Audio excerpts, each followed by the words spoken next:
Hello and welcome back to another quick, to the point After Effects tutorial where I share my experience from over 10 years working in corporate, broadcast and film.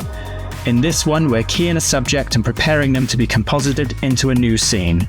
Okay, so we've got our cheesy stock footage shot from Envato, shot against a green screen.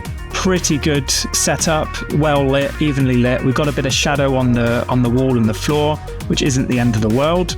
And as you can see, there's a bit of spill on the subject as well. Spill is basically where the lights from the studio are hitting the green screen and then reflecting onto the subject, causing a green hue. But we can take care of that later. Okay, so first things first, what we're going to do is we are going to make a Luma matte. So if we select our shot, go to Effect and then down to Keying and Keylight. And what we're going to do is we go over the screen color here, click that eyedropper, and then if you hit Command or Control on Windows, it makes the, as you can see, it makes the eyedropper a bit thicker. And what that does is that kind of gets an average color from that area rather than a pixel specific, and gives that a click to tell Keylight what color to key out. And as you can see, it looks like it's done a pretty good job. But what we'll do is we'll go down into Screen Matte. What this is showing us is the actual matte that it's created based on that color. The white bits are what it will show and the black bits are what it will exclude.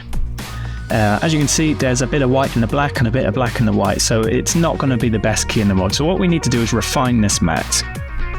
So if we go over to left and then we can go down to Screen Matte, we're going to tweak the clip black and clip white values over here.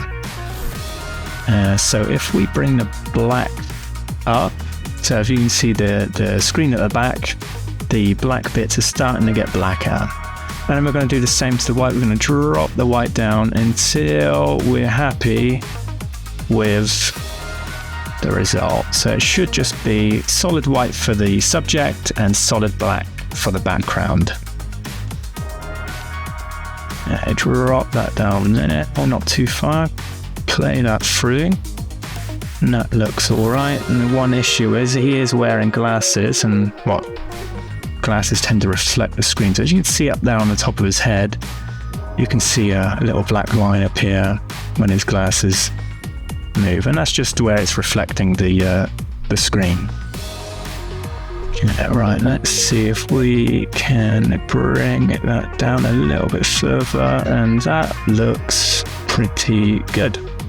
There we go. So what we're doing is we're just making a black and white matte on this. But what I'm going to do is just go down to the main shot, duplicate that, and on the bottom one we're going to turn off Keylight and hide that there. And then we're going to go down to the toggle switches, and then we've got a track matte. So we're going to set the top layer as a Luma matte. So what we've got at the moment is the shot at the bottom referencing the shot at the top, and it's basically saying anything that is white show, anything that is black don't.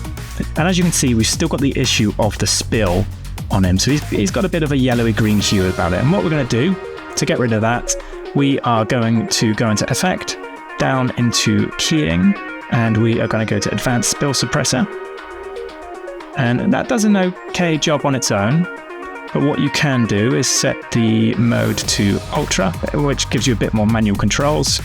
And if we turn the Luma matte off so we can see the actual screen, and then we can do what we did to Keylight, is by select the eyedropper tool, go over to the actual screen itself, Command or Control, and click to get an average color for that screen. Turn that back on, and he should lose that spill. And it looks like it's done a pretty good job as getting rid of that spill. And then we should go down here and turn the Luma matte back on, and we've got a reasonably good key. Okay, so that's it for this one. Stay tuned for the next episode where we're going to drop this guy into a shot and we're going to match the color to the background.